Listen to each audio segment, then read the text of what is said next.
మీ car కి best ceramic coating premier care Apexer car detailing studio for contact. ఢిల్లీలో భారీ పేలుడు సంభవించింది. ఈ పేలుడు వల్ల 9 మంది చనిపోయారు, మరో 25 మందికి తీవ్ర గాయాలయ్యాయి. అయితే మృతుల సంఖ్య కూడా పెరిగే అవకాశం ఉన్నట్టుగా తెలుస్తుంది. ఢిల్లీలోని ఎర్రకోటకు సమీపంలో పార్కింగ్ చేసినటువంటి ఒక కారులో ఈ పేలుడు సంభవించింది. సో ఈ పేలుడు వెనక ఖచ్చితంగా ఉగ్రవాదులు ఉంటారు అనేటువంటి అనుమానాలు వ్యక్తమవుతున్నాయి.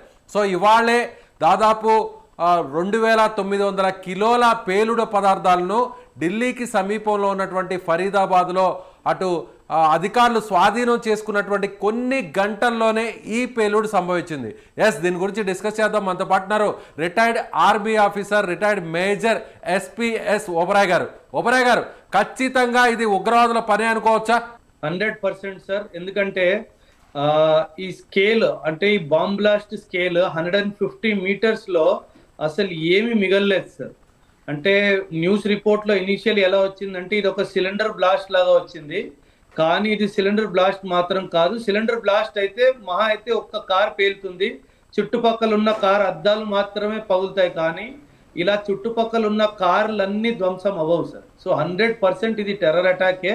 కాకపోతే ఇంకా వివరాలు ఇంకా టైం అవుతున్న కొద్దీ బయటకు వస్తాయి. ఇంకా ఏ టెర్రర్ ఆర్గనైజేషన్ అయితే మేమే చేసామన్నట్టే దీన్ని స్వీకరించలేదు. బట్ 100%, ఎందుకంటే నేను టీవీలో విజువల్స్ చూస్తున్నాను, విజువల్ చూస్తే మాత్రం ఖచ్చితంగా ఇది bomb blast sir. Because RDX ఏదైతే ప్యాటర్న్ ఉంటుందో బ్లాస్ట్ ప్యాటర్న్, అలాగే బ్లాస్ట్ ప్యాటర్న్ కనిపిస్తుంది సార్.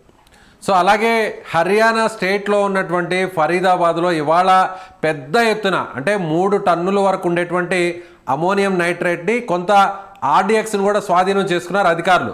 అది జరిగినటువంటి కొన్ని గంటల్లోనే ఈ బ్లాస్ట్ జరిగింది. అంటే దానికి దీనికి ఈ 2 ఇన్సిడెంట్స్కి ఏదైనా ఇంటర్ లింక్ ఉండొచ్చా?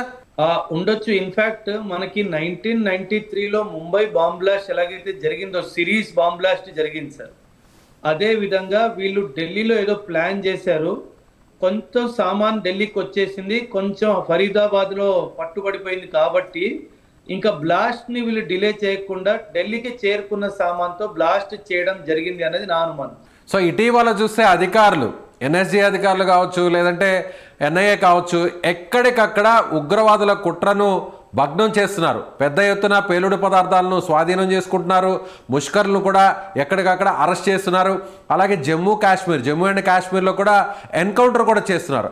అయినా కూడా ఈ పేలుడు జరిగిందంటే ఒక రకంగా ఇంటెలిజెన్స్ ఫెయిల్యూర్ లాంటిది ఏమైనా జరిగిందా, లేదంటే ఉగ్రవాదులు పెద్ద ఎత్తున దీన్ని కుట్ర చేశారు కాబట్టి సో ఈ ఇన్సిడెంట్ జరిగింది అనుకోవచ్చా? అంటే ఇంటెలిజెన్స్ ఫెయిల్యూర్ మనం ఒక సివిలియన్ పర్స్పెక్టివ్ లో చూసుకుంటే ఫెయిల్యూర్ లాగే అనిపిస్తుంది సార్.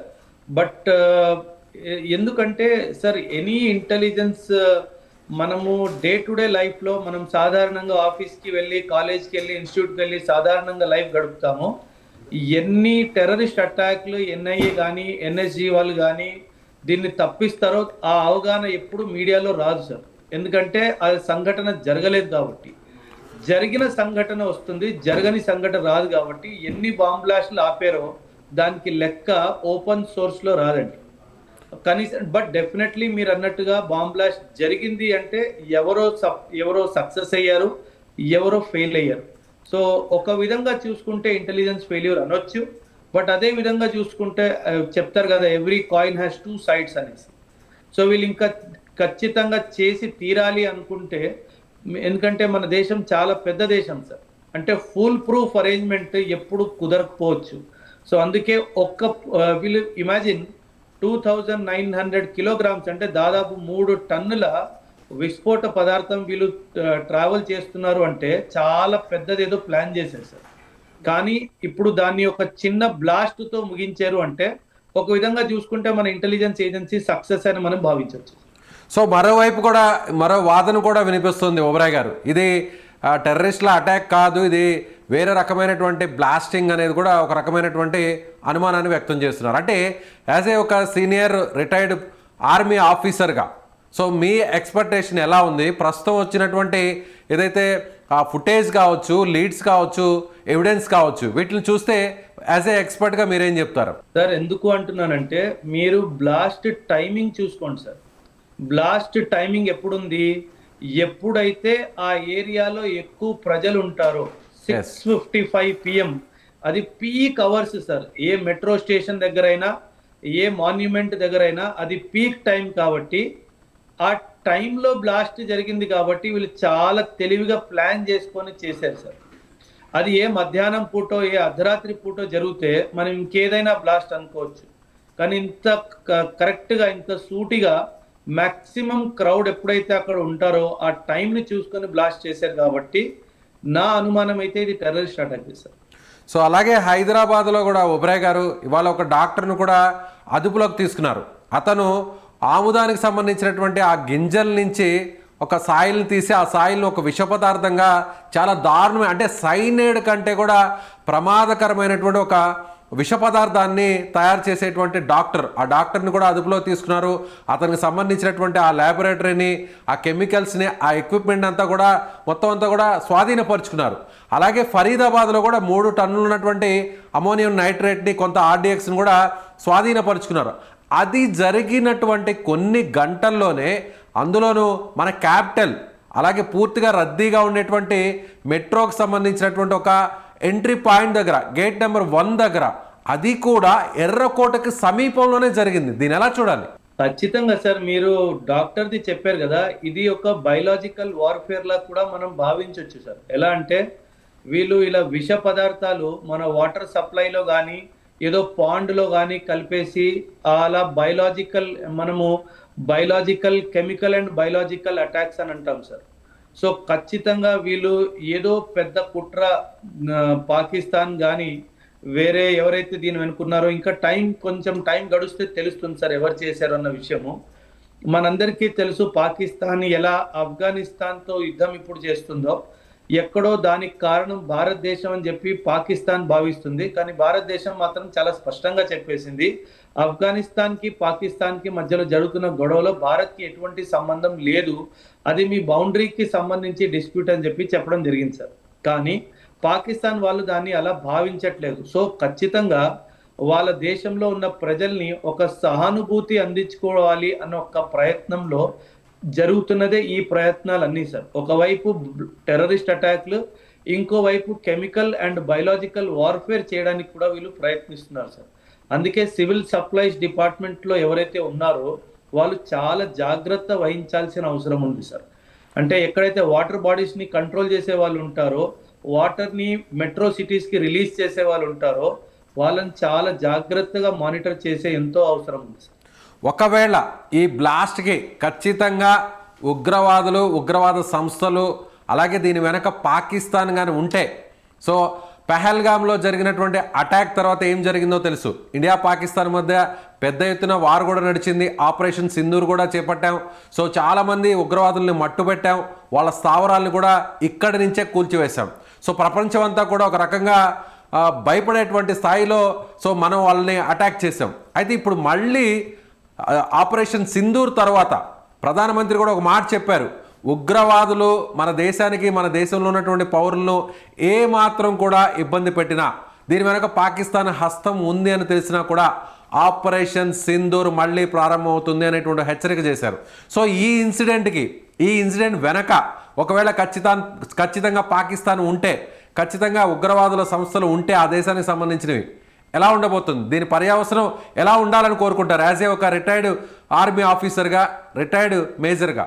సార్ ఎందుకు ఈ రోజే జరిగిందంటే సార్, మనము లింక్స్ ని అర్థం చేసుకోవాలి సార్. ఈ రోజు ఆపరేషన్ త్రిశూల్ చివరాఖర్ రోజు సార్. 31 అక్టోబర్ రోజు స్టార్ట్ అయింది, నవంబర్ 10th వరకు ఈ రోజు చివరాఖర్ రోజు. మన భారత ప్రధాని గారు ఆపరేషన్ త్రిశూల్ చాలా సక్సెస్ఫుల్ గా మనం ముగించాము అని చెప్పాం కదా.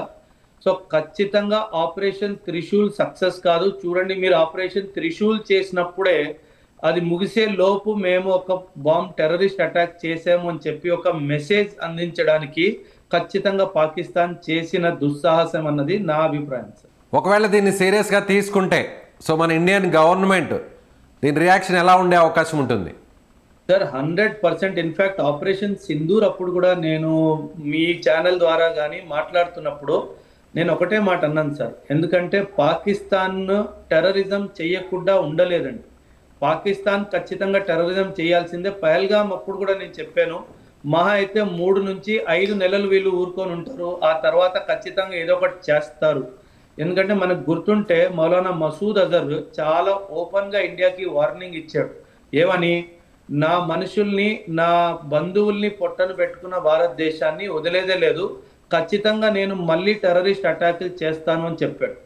అందుకే ఆపరేషన్ సింధూర్ కి మనం ఎప్పుడైతే కామా పెట్టామో, నేను ఆ రోజు కూడా చెప్పాను, మనం ఇది చాలా పెద్ద తప్పు చేస్తున్నాం. మనం వాళ్ళ మీద కాన్స్టెంట్ గా ప్రెషర్ బిల్డప్ చేస్తేనే వాళ్ళు ఆగుతారు, లేదంటే ఖచ్చితంగా వాళ్ళు ఇంకొక దుస్సాహసానికి గురి తీస్తారని చెప్పారు. అందుకే ఖచ్చితంగా పాకిస్తాన్ మీద కంటిన్యూస్ ప్రెషర్ పెడుతూనే ఉండాలి. ఆపరేషన్ సింధూర్ కొనసాగించే అవసరం ఎంతగానో ఉంది సార్. ఆపాల్సిన అవసరమే లేదు. ఇప్పుడు జైషే మొహమ్మద్ కానీ, లష్కరే తైబా కానీ, ఇంకేదైనా ఉగ్రవాది సంఘటన దీని వెనకాల సంస్థ ఉంది అంటే ఖచ్చితంగా వాళ్ళ టెర్రరిస్ట్ క్యాంప్స్ లొకేషన్స్ మనకు అన్ని తెలుసు సార్. మరొకసారి ఆపరేషన్ 2.0 చేసి ఆ టెర్రర్ క్యాంప్స్ అన్నిటినీ ధ్వంసం చేయాలి. అండ్ ఆఫ్ఘనిస్తాన్ లో ఇప్పుడు బగ్రామ్ ఎయిర్ బేస్ లో మనం చేరుకున్నాం కాబట్టి ఆ ఎయిర్ బేస్ ని వాడుతూ కూడా మనం వెస్ట్ సైడ్ నుంచి కూడా పాకిస్తాన్, ఎందుకంటే మనం ఇటువైపు నుంచి అటాక్ చేస్తే వీళ్ళు ఆఫ్ఘనిస్తాన్ వైపు అందరినీ తరలించేస్తారు. సో సైమల్టేనియస్ గా ఇటువైపు ఈస్ట్ నుంచి, ఆఫ్ఘనిస్తాన్ వైపు వెస్ట్ నుంచి ఒక ప్లాన్డ్ స్ట్రాటజీతో పాకిస్తాన్ టెర్రర్ క్యాంప్స్ మీద అటాక్ చేయాల్సిన అవసరం ఎంతగానో ఉంది sir. Right sir, thank you so much Oberoi గారు. సో ఇది రిటైర్డ్ ఆర్మీ ఆఫీసర్ ఓబరాయ్ గారు చెప్తున్నట్టుగా ఖచ్చితంగా దీని వెనక పాకిస్తాన్ కుట్ర దాగి ఉంటుంది. అలాగే ఈ కుట్రకి అంటే ఈ బ్లాస్టింగ్ వెనక ఉగ్రవాద సంస్థల హస్తం ఖచ్చితంగా ఉండే అవకాశం ఉంటుంది. ఎందుకంటే సరిగ్గా బ్లాస్టింగ్ జరిగినటువంటి టైం చూస్తే 6:45 అంటే సాయంత్రం. ఇది అందరూ కూడా ఆఫీసుల నుంచి, కాలేజీల నుంచి వీళ్ళ వ్యాపార కార్యక్రమాలు ముగించుకొని ఆ టైంలో మెట్రో నుంచి అందరూ కూడా ట్రావెల్ చేసేటువంటి పీక్ టైం. సో మృతుల సంఖ్య కూడా పెరిగే అవకాశం ఉంటుంది. కాబట్టి అదును చూసి ఖచ్చితంగా ఉగ్రవాదులు ఈ టైంలోనే బ్లాస్ట్ చేసి ఉంటారు. ఇది ఖచ్చితంగా ఉగ్రవాదుల పనే. ఒకవేళ ఇది ప్రూవ్ అయితే మాత్రం ఖచ్చితంగా భారతదేశం మళ్ళీ ఆపరేషన్ సింధూర్ 2.0ని స్టార్ట్ చేయాల్సినటువంటి అవసరం ఉంది. పాకిస్తాన్లో ఉన్నటువంటి ఉగ్రవాదులను పూర్తి స్థాయిలో తుడిచిపెట్టేంత వరకు కూడా ఆపరేషన్ సింధూర్ని కంటిన్యూ చేయాలని ఆయన అనుకుంటారు. మరి మీరేమనుకుంటున్నారు? ఓబరాయ్ గారు చెప్తున్నట్టుగా ఆపరేషన్ సింధూర్ని తిరిగి ప్రారంభించాల్సినటువంటి టైం వచ్చిందా? మీ అభిప్రాయాన్ని కామెంట్ చేయండి.